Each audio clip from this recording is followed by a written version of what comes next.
प्राकृतिक खेती को लेकर क्या कुछ अपडेट मुख्यालय से प्राप्त हुई है और कृषि विभाग की क्या कुछ योजनाएं अब आगे रहेंगी? सर, प्राकृतिक खेती के जो प्लॉट डेमोस्ट्रेशन के टारगेट हमारे आ चुके हैं जिला सोनीपत में। जैसा कि आपको पता है, लगभग 5600 किसानों ने पोर्टल पे रजिस्ट्रेशन करवा रखा है, उनकी वेरिफिकेशन भी होगी और बहुत से किसानों ने गाय के लिए भी रजिस्ट्रेशन करा रखी है। इस बार हरियाणा सरकार ने और कृषि विभाग ने इसकी मैक्सिमम लिमिट जो पहले 2 एकड़ की थी अब 1 एकड़ कर दी गई है। इस कारण बहुत से किसान भाइयों में इस चीज़ में काफ़ी रुझान है प्राकृतिक खेती करने की तरफ, जिसमें सब्जियों की खेती कर रहे हैं और धान और गेहूं की खेती भी कर रहे हैं और हॉर्टिकल्चर क्रॉप की खेती भी कर रहे हैं।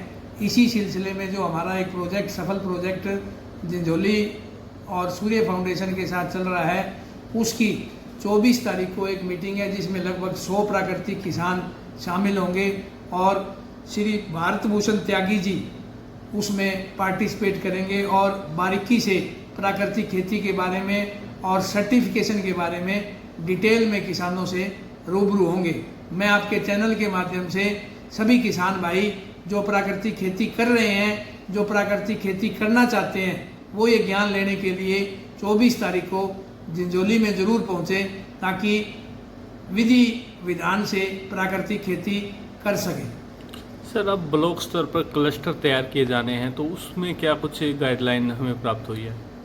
सर, ब्लॉक स्तर पे पिछले 3 साल से क्लस्टर का टारगेट आ रहा है, जिसमें हमारे को लगभग 4000 रुपये प्रति एकड़ अनुदान राशि किसान भाइयों को देनी होती है।